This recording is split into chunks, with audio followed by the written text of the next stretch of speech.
মোহাম্মদ জাকারিয়া হাওলাদার। বলবো জামিয়া ইসলামিয়া দারুল হক প্রসঙ্গে। অন্ধকারে থাকা পথ হারানো মানুষগুলোকে সঠিক পথের দিশা দিতে 2022 সালে দেশবরণ্যে আলেমেদিন মুফতি তানভীর আহমেদ সিদ্দিকী প্রতিষ্ঠা করেন জামিয়া ইসলামিয়া দারুল হক নামক কওমি মাদ্রাসা। 2025 সালে এসে প্রতিষ্ঠানটি প্রতিষ্ঠাবার্ষিকীর 4র্থ বছরে পা রাখে। খুব অল্প সময়ের মধ্যে হাজারো মানুষের মন মন্দিরে জায়গা করে নিয়েছে মানুষ গড়ার এই প্রতিষ্ঠানটি। জামিয়ার নিজস্ব মালিকানার সম্পত্তিতে বহুতল পাঁচতলা ভবনে অত্যন্ত মনোরম পরিবেশে দক্ষ শিক্ষক মণ্ডলীর মাধ্যমে ছাত্রদেরকে দর্স প্রদানের সুব্যবস্থা রয়েছে প্রতিষ্ঠানটিতে। এছাড়া লেখাপড়ায় অমনোযোগী ও দুর্বল ছাত্রদের জন্য রয়েছে মাদ্রাসার নির্ধারিত দর্সের পরে আরও একটি দর্স, যাতে করে লেখাপড়ায় সফল ছাত্রদের পাশাপাশি দুর্বল ছাত্ররা এগিয়ে যেতে পারে পড়ালেখায়। জামিয়া দুর্বল ছাত্রদের এমন বিশেষ খেয়াল রাখছে প্রতিষ্ঠানটি। এছাড়া আবাসিক ছাত্রদের জন্য রয়েছে 3 বেলা স্বাস্থ্যসম্মত খাবারের ব্যবস্থা। এছাড়া 24 ঘন্টা সিকিউরিটি গার্ডের মাধ্যমে ছাত্রদের নিরাপত্তা দেওয়ার ক্ষেত্রে প্রতিষ্ঠানটি বিশেষ অবদান রাখছে। দুর্বল ও অমনোযোগী ছাত্রদেরকে পর্যবেক্ষণ করা হয় সিসিটিভির মাধ্যমে। প্রতিষ্ঠানটিতে রয়েছে মোট 4টি বিভাগ: নুরানি, হিফজ, মাদারিনেসা তথা কিতাব বিভাগ ও উচ্চতর ইসলামী আইন গবেষণা বিভাগ। নুরানি বিভাগে ছোটবেলা থেকেই ছাত্রদেরকে কোরআন ও কায়দা সহ আরবি মাসনুন দোয়া সহ দৈনিক মাসলা মাসাইল শিক্ষা দেওয়া হয়। পাশাপাশি রয়েছে ক্লাস 1 থেকে 5 পর্যন্ত জেনারেল লাইনের শিক্ষার ব্যবস্থা, যাতে করে আরবির পাশাপাশি বর্তমান সময়ের সাথে তাল জুগিয়ে সন্তানরা চলতে পারে। বিষয়টিকে লক্ষ্য রেখে দারুল হক কর্তৃপক্ষ এমন ব্যবস্থা করেছেন। প্রতিষ্ঠানটিতে রয়েছে আদর্শ হিফজ ও হিফজ রিভিশন বিভাগ। আদর্শ হিফজ বিভাগে 3 বছরের সন্তানদেরকে পূর্ণাঙ্গ 30 পারা কোরআনের হাফেজ হিসাবে গড়ে তুলতে প্রতিষ্ঠানটি অঙ্গীকারবদ্ধ। এছাড়া রয়েছে 3 বছর পর হিফজ রিভিশন বিভাগ, যেখানে ছাত্ররা 1 বছরের মাধ্যমে 30 পারা কোরআন শুনিয়ে কিতাব বিভাগে ভর্তি হওয়ার মতো উপযুক্ত হাফেজ গড়ে তোলার জন্য প্রতিষ্ঠানটি দৃষ্টান্ত অর্জন করেছে।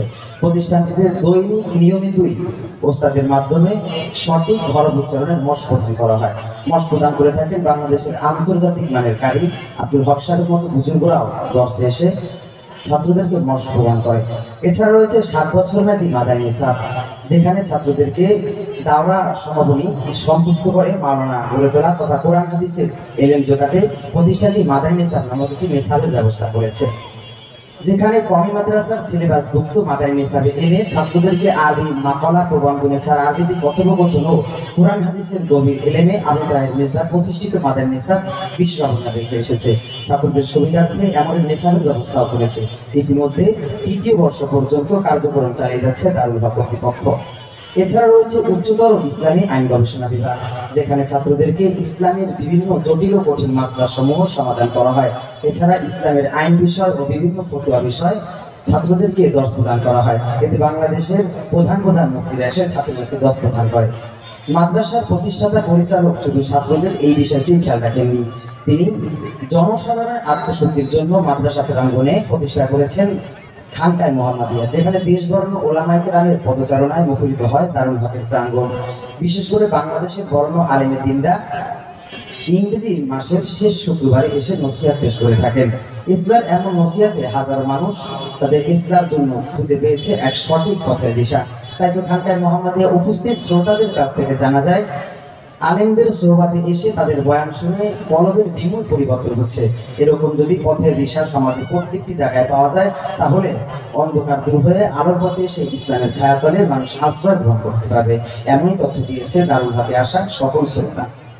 প্রতিষ্ঠানটি শুধু দেশীয় ওলামায়ে কেরামদের পদচারণায় মুখরিত হয়নি, এসেছেন বহির্বিশ্বের হাজারো আলেম।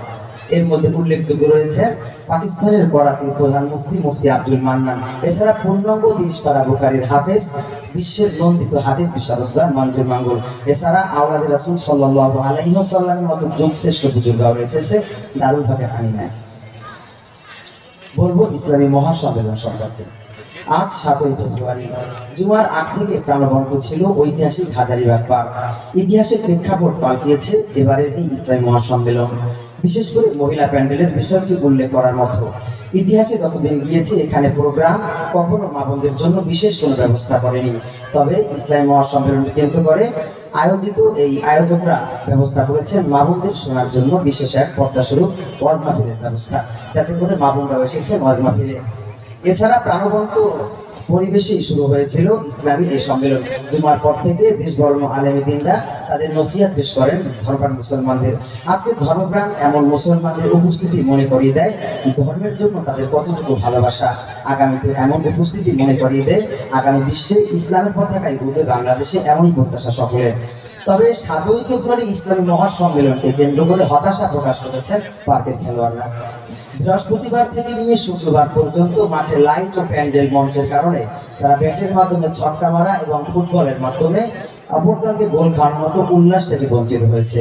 তবে জামিয়ার প্রতিষ্ঠাতা পরিচালক মুফতি তানভীর আহমেদের পক্ষ থেকে আমরা সকলেই আপনাদের কাছে ক্ষমা প্রার্থী। তবে ইসলামের জন্য আপনাদের এতটুকু স্যাক্রিফাইস অথবা পরপরে আপনাদের নাজাতের কারণ হতে পারে, মুক্তির কারণ হতে পারে। খেলার চেয়ে দিনই ইসলামের সম্পর্কে প্রাধান্য দেওয়াটাই মুসলিম হিসাবে সকলের দায়িত্ব। ভালো থাকুন, সুস্থ থাকুন, দেশের সাথে কাজ করুন, কাদিয়ানী থেকে কাফায় ঘোষণা নয় বরং দেশ থেকে বিতাড়িত করুন। এই বলে আমি আমার সংক্ষিপ্ত সংবাদ এখানে শেষ করে বিদায় নিচ্ছি। আসসালামু আলাইকুম ওয়া রাহমাতুল্লাহি ওয়া বারাকাতুহু।